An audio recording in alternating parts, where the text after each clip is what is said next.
След това идеята всеки един от вас да си аранжира. Веско само ще покаже. Само показвам в момента и то само така. Всеки един от вас искам да прояви творчество и да направи една жива картина.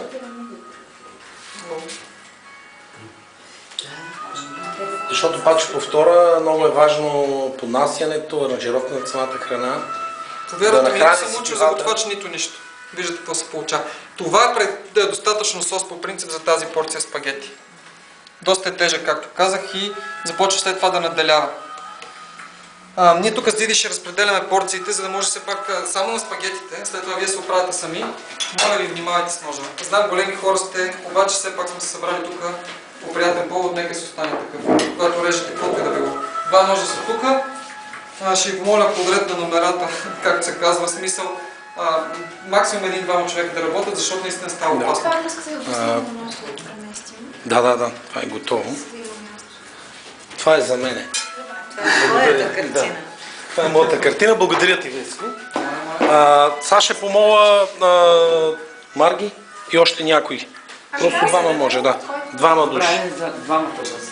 Така, по двойки. Може да сте по двойки.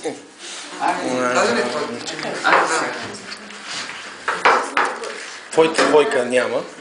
Само, може да взема двойна просто.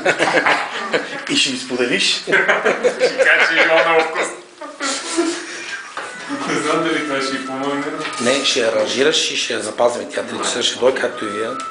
След това следва една много интересна задача. Ще излезнете почивка за около час. Истинска почивка. Вие ще прецените какво ще правите, но ще имате една мисия, която след като се нахраниме, ще ви кажа. А тя е много важна, защото човек трябва да се поставя мисии, сами ще разберете. И както... което не си ми... Извинявай, Боби. Да, казвам. Както винаги споделям, винаги прилагайте творчество и нещата ще са окей. Не си мислете, че това днес ще ви е последното хранене. Идеята е днес ще спазим принципа по-начесто и по-малко.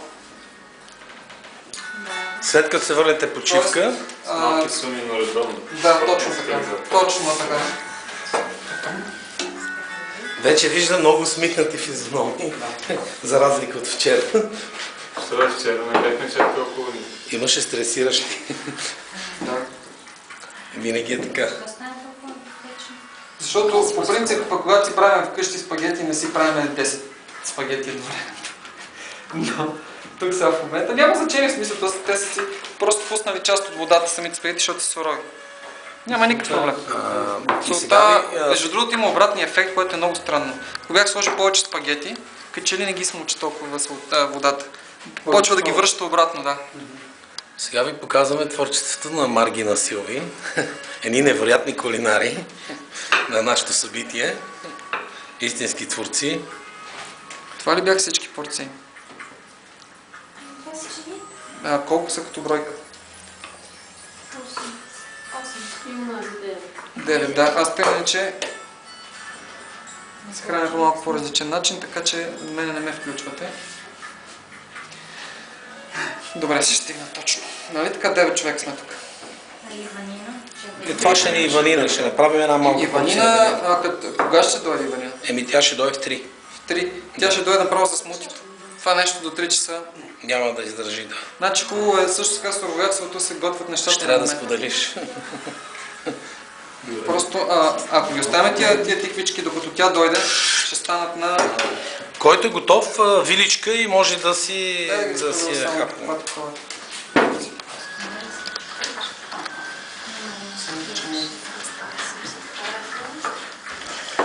Може ли да се монтира на порцията преди да почне?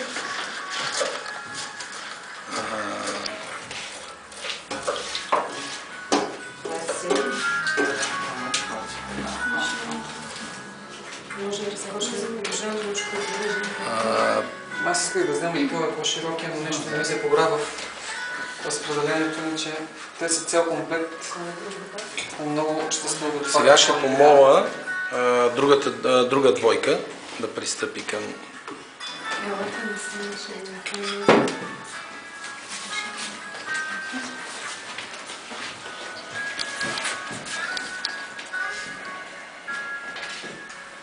Да, след това много е хубаво да ги обърквате като хората, като истински спагети. За да може да разнесете соса, защото е доста агресивен, не знам като вкус как да е. И е доста засищащ, но все пак трябва да бъде разпределен балансирано. Сигурно как е? Сушения Имаш ли дома. чувството, че ядеш спагети? Не, или не валя? По-скоро салатка. Добре, Зайн, окей, добре. както свърши доматите, можете... Колко порции остана?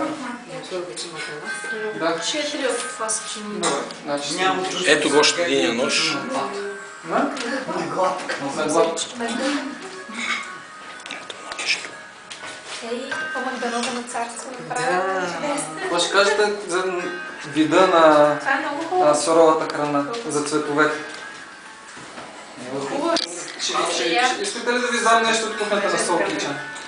Имаме жесток проблем, като снимаме храната, защото суровата храна така изпъква пред готвената, че ние винаги слагаме някаква аранжировка, която е сурова, за украса. Защото иначе просто тия цветове, веднъж бяхме правили една леща по ориенталски, и след това бяхме снимали едни сурови спагети, и отдолу коментар беше защо сте сложили това кафяво нещо до тази ферения от цветовете.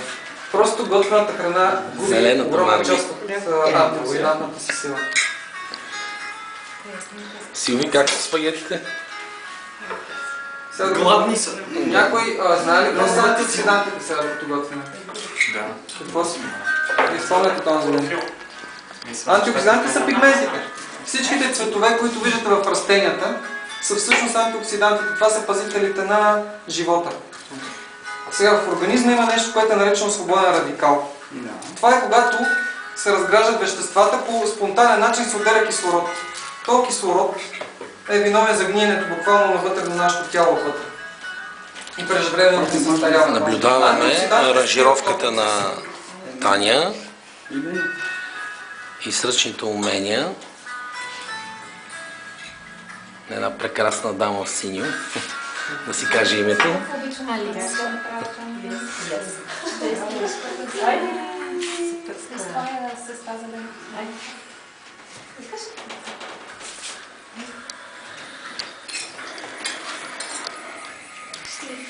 Супер много ги ходи с тази.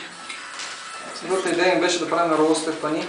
Сурово обаче не можах да измисля как всички да се включват в упражнение. Но това ще бъде на някакъв друг workshop. Ще партнираш ли на... Роло Стефани. С лимец. Щеше да направим каймата. И той това е на нашия готвач рецепта, просто се покълва лимеца.